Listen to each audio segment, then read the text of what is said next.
Hey folks, this is Professor Pinn again, and as you know, I don't have Prof. Bunby with me, but I have the good fortune of having Dr. Joseph Surratt from Columbia University. This man is doing some fascinating work concerning religion and hip-hop culture, and he is going to give us a few minutes of his time to answer a couple of questions. Dr. Surratt, first question. In 2014, what are the hot issues, the important issues in the study of religion and hip-hop culture? Wow, yeah, that's a great question. First of all, let me thank you, Dr. Pinn. Excited to see your course with Bunby, which I followed online, to see you go live at another level with the online technology that makes this possible, and I appreciate the opportunity to participate. What are the pressing issues facing hip-hop and study of hip-hop and religion right now? I think, I guess I see, in terms of the way I think about the field, hip-hop and religion providing a lens into a particular moment.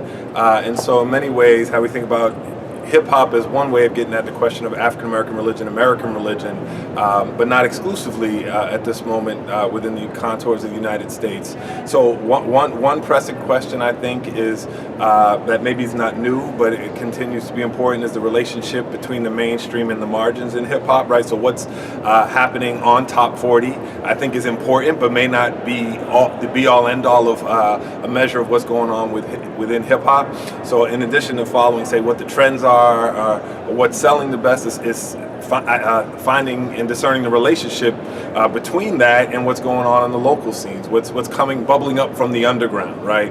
Where a claim about what the real hip hop is perhaps more strong and pushing back against that mainstream definition. So on one hand, question between mainstream and margin, and then I think there's parallels for those of us especially interested in religion, is the relationship between Christianity and the way that it is assumed to occupy the center, and the host of other religious traditions that animate black communities, and black and Latino communities in particular, and American religion more generally. So how do we think about the way in which Christianity seems to maintain its prominence, and now, at least in Top 40 version, is still very present in everything from someone like a Kendrick Lamar and beyond, but then also, while popular, the sort of broader, I don't know if you call them secularist, the Odd Future, or even sort of punk, grunge, sort of underground hip hop in a darker ethos, if you will.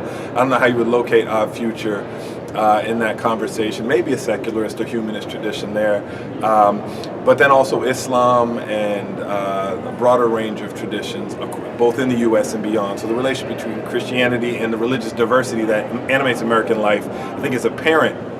And then I think the ways in which I think there's a need for a really thoughtful explanation of how someone like Lecrae, the obvious, ends up at the top of the Billboard charts, right? Is that a product of the market? Is it the product of the triumph of Reformed Christianity? I don't know. But I think that question is one that is especially important. What does it mean for Lecrae to be performing along the Roots, right? The Roots is this longer standing cast as spiritual hip hop, performing or playing backup to Lecrae, Reformed Christianity within African American communities. I think how to make sense of that is an especially pressing question. Oh, that is wonderful information. That's a lot of food for thought. I have another question for you. Sure thing. Let's skip forward 10 years. It's 2024. What do you think will be the hot topic? Where do you think we will be in terms of the study of religion and hip hop? Yeah, so I think that's a great question. I think one of the things that's been exciting for me to see about hip hop and the study of religion is the way in which scholars doing this work have challenged definitions of religion, right? How does hip hop challenge us to think differently about religion?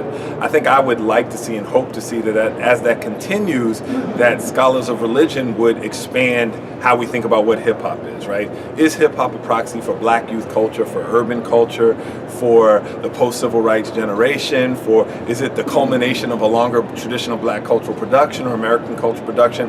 I'd like to see the same way in which hip hop has been utilized to interrogate what religion or theology is to be flipped. I guess in hip hop parlance, to flip the script, and that hip hop would then, religion would also be utilized to interrogate the object that is often called hip hop, right? Is that necessarily countercultural? Is that necessarily a source of resistance to the mainstream? How do we think critically about what hip hop is taken to represent? I guess Trisha Wars' book, Hip Hop Wars, invites us to think about this, but if we put religion at the center, is what are we arguing about when we argue about hip hop and religion? That same sort of interrogation of the very category of hip hop. I'll stop at that. That I guess is one thing that I would, and I think we're moving more and more in that direction as hip hop gains, and with the new release of The Reader, unnecessary shout out to Dr. Pinn and Monica Miller, who are pushing the field forward to think about how religion can challenge us to think about hip hop in more expansive terms, in its relationship to a broader array of cultural performances. Brilliant, brilliant. One more question for you. Tell the students what you're up to. What are you working on? Right. So I am excited right now, first to finish up, for me, a monograph that is long overdue, or is due, and next year this time should be out, it began as a study of hip hop, but for me I felt like to do this necessary historical work, to think of a longer trajectory of literary and cultural production, and then to move on to a project which is many ways where I began, thinking about a range of black cultural performances, one of which, or a range of which include hip hop in the post-civil rights era. And so thinking about tracking the relationship between hip hop, whether it be gospel hip hop or religion and secular, presumably secular hip hop, to the way in which black sacred music more generally has been reconfigured in terms of its racial ideologies, in terms of its relationship to mainstream, quote unquote, mainstream institutions and markets, and into a broader range of hip hop performances, post-soul performances. That's where I'm looking to move. I might want to try to say something about that particular Lecrae configuration, but not exclusively. So it's how do we think about hip hop and religion as they come together, and relationship to a broader set of black cultural performances that continue to register in deeply religious ways. That is perfect. Thank you for those brilliant insights and for sharing a little bit of time with us. It's been a wonderful opportunity for me and the students, and we thank you much. See you next time. Thank you.